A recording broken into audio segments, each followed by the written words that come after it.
Então, nessa aula, a gente vai falar sobre os circuitos geradores de clock. Então, não é propriamente dito um circuito digital, é um circuito analógico, né? Mas que vai ser usado em cada circuito digital justamente para poder sincronizar. Eu mudei de livro aqui para realizar esse material. Eu peguei o livro Practical Electronics for Inventors, do autor Paul Schertz. Bom, esse assunto também é presente no livro do Toxi, né, os sistemas digitais, mas de forma mais superficial. Eu achei esse melhor. Porém, esse livro só existe em inglês. Os circuitos geradores de clock, eles pertencem a uma categoria um pouco mais ampla, né, que chama de osciladores. Então, o oscilador é um circuito que vai gerar um sinal repetitivo, que tem uma forma de onda. Aí, pode ser desses 4 tipos aqui: senoidal, quadrado, dente de serra ou triangular. Né? Então, encontra esses tipos de sinais na saída de um oscilador. Bom, as características principais desses sinais são a frequência. Então, com qual frequência ele vai oscilar. Okay? Se for 1 Hz, vai ter uma oscilação por segundo. Se for 10 Hz, vão ser 10 oscilações por segundo. E assim adiante. E a amplitude, que é a altura aqui desse sinal, a altura que ele vai atingir. Ok? Onde são usados esses circuitos? Osciladores, então, são usados em circuitos digitais para realizar a sincronização, isso a gente já sabe. Mas são também utilizados em circuitos de telecomunicações para criar uma portadora onde será codificada a informação, ou para demodular um sinal, ou para gerar um sinal AC de alta potência, aquele sinal que está circulando nos fios elétricos, por exemplo. Então, é sinal de 60 Hz. Tem várias aplicações. Hoje, a gente vai focar nos circuitos digitais, claro. Então, os osciladores mais populares, aqueles que a gente vai ver durante essa aula, são o oscilador de relaxação, RC, de tipo RC, então, incluindo uma resistência e uma capacitância, oscilador de ponte de Wien, oscilador LC e oscilador de cristal. Então, vamos começar aqui com o oscilador de relaxação RC.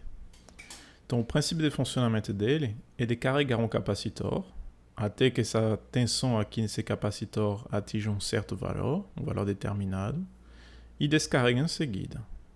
Então, esse fenômeno aqui que vai criar a oscilação. Vamos estudar o comportamento desse circuito aqui. Ele é composto de 3 resistores, e um capacitor, e um comparador de tensão, esse dispositivo aqui. O funcionamento do comparador é o seguinte: ele tem 2 entradas aqui, ele vai fazer uma leitura de tensão. Aqui, nesse nó e nesse nó. Então, se a tensão aqui na entrada positiva do comparador for maior do que a tensão na entrada negativa, ele vai gerar uma tensão igual a VDD, a tensão de alimentação. Nesse exemplo, mais 15 volts. Agora, o caso contrário, se a tensão na entrada positiva for menor aqui nesse fio do que a tensão nesse fio, na entrada negativa, ele vai gerar uma tensão nível baixo, ou seja, a tensão VSS aqui, que é igual a menos 15 nesse exemplo, certo?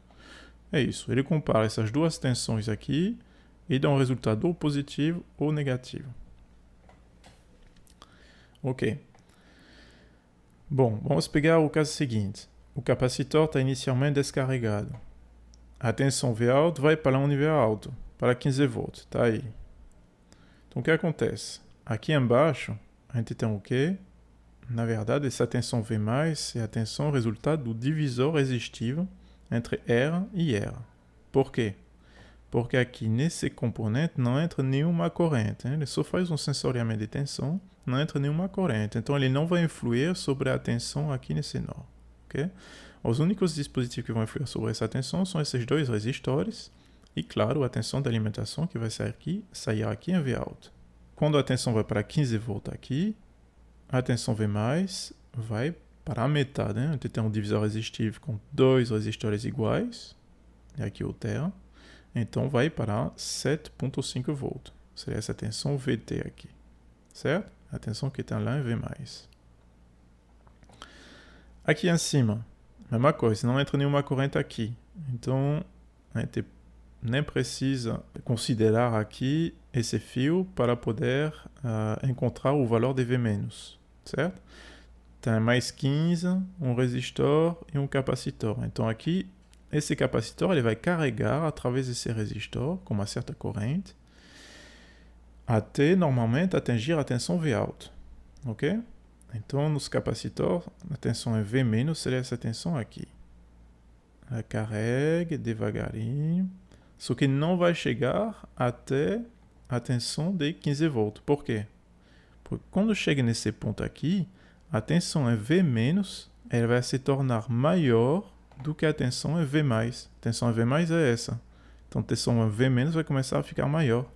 O que acontece nesse caso? O comparador ele vai ver aqui uma mudança dessa vez. Né? Você vai ter aqui a tensão maior do que essa tensão aqui. Então a tensão V alta vai para um nível baixo. Vai para menos 15, certo? Aí desce aqui, paf, menos 15. Então, se tiver menos 15 aqui e 0 aqui, vai ter menos 7,5. Então, agora a tensão é V+, vai ser essa tensão aqui. E aqui em cima, a tensão estava em 7,5, mas como a tensão de alimentação foi para menos 15, o capacitor agora vai começar a descarregar através do resistor, certo? Então, aqui, e descer até menos 7,5. Aí, quando chega aqui, aí inverte a entrada de novo. A tensão dessa vez positiva vai se tornar maior do que a tensão na entrada negativa. Então o V alto vai para mais 15. Aí volta aqui em cima e o capacitor carrega até chegar nesse nível. E assim adiante. Então aqui a gente tem uma oscilação devido a esse circuito instável. Então temos aqui nosso sinal de clock, ok, na saída desse circuito. Passando nível alto e nível baixo. A frequência desse sinal de clock ela vai depender principalmente do valor desse capacitor e desse resistor aqui. Então, se o capacitor for menor, por exemplo, aqui vai carregar mais rápido. Então, vai descer aqui mais rápido. Ou seja, aqui a mudança de estado vai acontecer antes, certo? Se o capacitor for maior, ele vai carregar mais lentamente. Então, a frequência de oscilação vai diminuir. Outra implementação possível para esse oscilador de relaxação de tipo RC é utilizar aqui uma porta inversória de tipo Schmitt-Trigger. Por que Schmitt-Trigger? Porque, você lembra, ela tem duas tensões de comparação diferentes. Da mesma forma do que para esse circuito. Aqui tem menos VT e mais VT. Por exemplo, a porta, quando você vai entrar com o nível baixo, ele vai subir até chegar a 4 volts, por exemplo. Aí a porta vai identificar que tem um nível alto, ela vai inverter. E para o nível baixo vai ser ao contrário. A tensão vai descer até 1 volt, aí ele vai identificar que tem um nível baixo, e vai inverter, certo? Então a Schmitt-Trigger aqui é importante porque tem essas duas tensões de limiar diferentes para identificar nível baixo e nível alto. Então, ou seja, essa porta vai ter aqui o mesmo comportamento do que esse amplificador com esse divisor resistivo. Outra forma de implementar um oscilador de relaxação é utilizar o circuito integrado 555. O tiro do nome aqui desses 3 resistores de 5K conectados em série. Bom, o princípio de funcionamento é desse caso aqui, o 555, que vai controlar o carregamento ou descarregamento do capacitor C. E isso vai estar feito através desse transistor aqui. O transistor é um componente que pode ser visto, no seu caso aqui, como uma chave. Pode estar aberto ou fechado. Aí quem vai controlar a abertura ou o fechamento da chave é o circuito integrado, certo? Então, se essa chave for aberta aqui, significa que esse fio está desconectado aqui de R2. Então, o capacitor C ele vai carregar através desse resistor R1 e R2 e da tensão de alimentação VCC. Esse é o modo de carregamento. Se a chave for fechada aqui, aí dessa vez, como se botasse um terra aqui nesse fio, está conectado diretamente aqui ao terra. Então o capacitor ele descarrega através de R2 e vai para o terra. Ok? Tem esses dois modos. Então, quando é que vai acontecer o carregamento ou o descarregamento? Então isso vai estar controlado por essa parte aqui do circuito.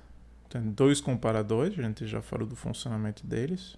e um flip-flop de tipo RS, que vocês também conhecem.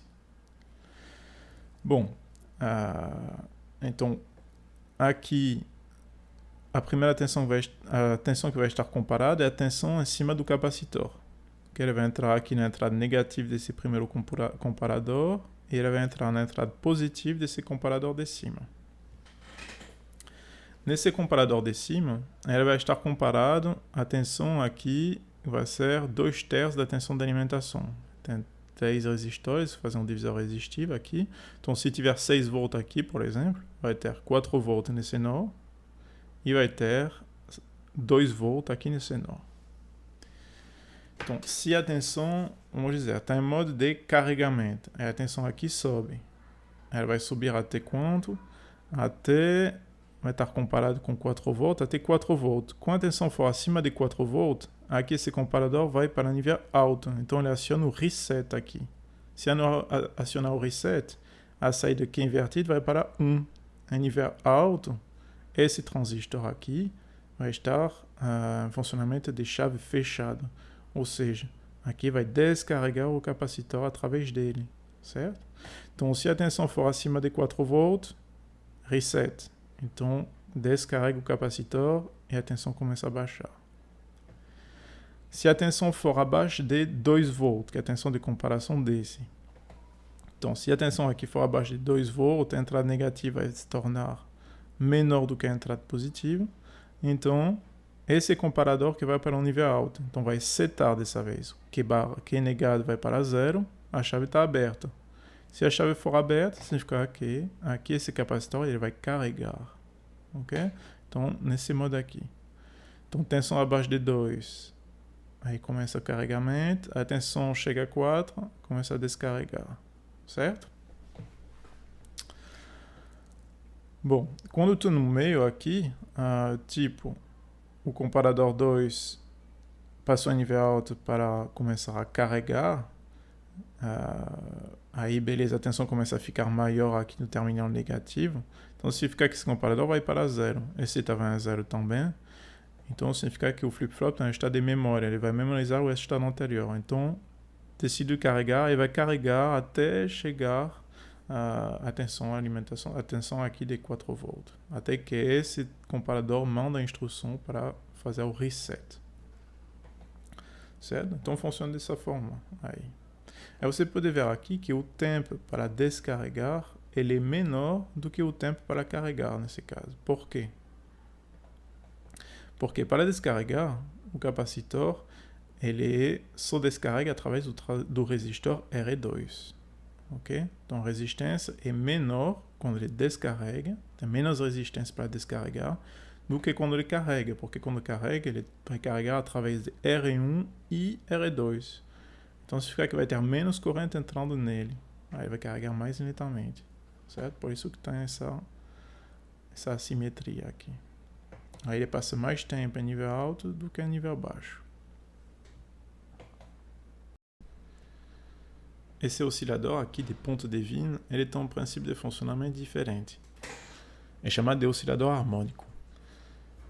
A grande vantagem dele em relação ao anterior é a pureza do sinal senoidal, ou seja, é um sinal que tem uma frequência só, certo? Aí você vê que tem esse formato senoidal, tem uma frequência só, 10 kHz, 100 kHz. Nesse tipo aqui de oscilador de ponto de Wien, a frequência não pode ser muito alta, né? Vai ser inferior a 100 kHz. Ou seja, compatível com as frequências de áudio. Bom, aí esse oscilador aqui ele é composto de quê? Primeiro tem um filtro. O filtro é essa parte aqui. O que faz um filtro? Um filtro ele vai deixar passar só apenas algumas frequências. Nesse filtro aqui, ele vai deixar passar uma frequência só. Por quê? Ele é composto, na verdade, de 2 filtros. Um primeiro que deixa passar somente as frequências altas e um segundo que deixa passar somente as frequências baixas. Então, no final, o sinal vai passar, o único sinal que vai passar é o sinal que está na junção dos dois, ok? Então, vai selecionar uma frequência só. Se você estiver com uma frequência muito baixa, na saída do filtro, a amplitude vai estar muito pequena, ele vai estar atenuado totalmente o sinal. Se estiver com uma frequência muito alta, ele também vai ter uma atenuação muito grande. Mas se estiver na frequência para a qual o filtro foi projetado, essa daqui, a atenuação vai estar muito menor. Okay? Então ele vai conseguir selecionar uma frequência só. Aí se tiver só um filtro, você vê que tem uma atenuação aqui entre saída e entrada. Então o sinal não ia conseguir crescer sozinho aqui com esse filtro só. Então tem que colocar aqui um amplificador, né, que vai amplificar esse sinal para poder realimentar o filtro. A gente chama de realimentação positiva. Então ele amplifica o sinal e esse filtro vai selecionar somente a frequência que interessa. E vai amplificar de novo. Então é um sistema que vai se sustentar sozinho e criar uma oscilação aqui, um sinal periódico em saída, que tem uma frequência aqui igual a 1 sobre 2πRC. Se a gente precisar gerar um sinal com uma frequência maior, como um sinal de rádio, por exemplo, de algumas dezenas de megahertz ou alguns gigahertz, a gente vai utilizar um filtro agora de tipo LC, né, que é esse daqui. Okay? O filtro de ponto de vue não é adequado para frequências altas. A gente vai substituir ele por esse tipo de filtro aqui, LC, que consegue justamente atingir frequências maiores, certo? Mas o princípio de funcionamento é parecido ao anterior. Tem um amplificador aqui que vai amplificar o sinal filtrado, então selecionado aqui por esse filtro, apenas uma frequência, e vai ter uma realimentação positiva, o sinal vai crescer e criar aqui essa oscilação de saída. Certo? A frequência nesse tipo de oscilador é determinada pelos componentes LC, né? Pela relação aqui 1 dividido por 2π raiz quadrada de LC. Então esse tipo de oscilador é adequado a frequências altas, né? Porque você pode ver que diminuindo aqui o tamanho desses componentes, do indutor e do capacitor, a gente vai aumentar a frequência de oscilação. Dificilmente a gente vai usar isso em baixa frequência, porque justamente aqui o tamanho do indutor ou do capacitor que seria preciso para trabalhar em baixa frequência seria muito grande, então componentes irrealizáveis, certo? Então o ponto de vue mais adequado em baixa frequência e esse oscilador LC mais adequado em frequências altas. E esse último oscilador, aqui o oscilador de cristal, princípio de funcionamento igual aos anteriores, só que aqui muda o filtro, não é mais nem o filtro LC, o ponto de vue, a gente usa um cristal. Aí por que um cristal? Porque ele tem um fator de qualidade, um potencial de seleção de frequência muito alto. Ele consegue selecionar uma frequência só com uma pureza muito grande. Então, esse é o mais utilizado para gerar sinal de clock, entre 100 kHz e 10 MHz, até um pouco mais. A maioria dos circuitos digitais, normalmente, tem a parte de amplificação que está inclusa na pastilha, no encapsulamento, mas o quartzo é difícil de integrar, né? É impossível, na verdade. Então, ele fica fora do encapsulamento e precisa, geralmente, acrescentar esse quartzo na placa impressa, entre os dois terminais indicados pelo fabricante, okay? Para realizar o sinal de clock. Existem também osciladores que têm um encapsulamento que vai embutir o quartzo e a parte de amplificação, né? Para facilitar um pouco a montagem. Muitos circuitos digitais, né, eles têm a parte de amplificação aqui inclusa na pastilha de silício, no circuito integrado. Mas o cristal ele é impossível integrar na mesma pastilha, certo? É um componente separado. Aí, frequentemente, o fabricante vai especificar os dois pins do circuito integrado, onde vai precisar conectar um quartzo, né, fora, na placa impressa. Ou outros fabricantes que fabricam osciladores, eles vão incluir o quartzo e a parte de amplificação num encapsulamento só para facilitar a montagem. Então encerramos aqui essa aula sobre osciladores. Aí eu convido vocês a responder essa série de perguntas.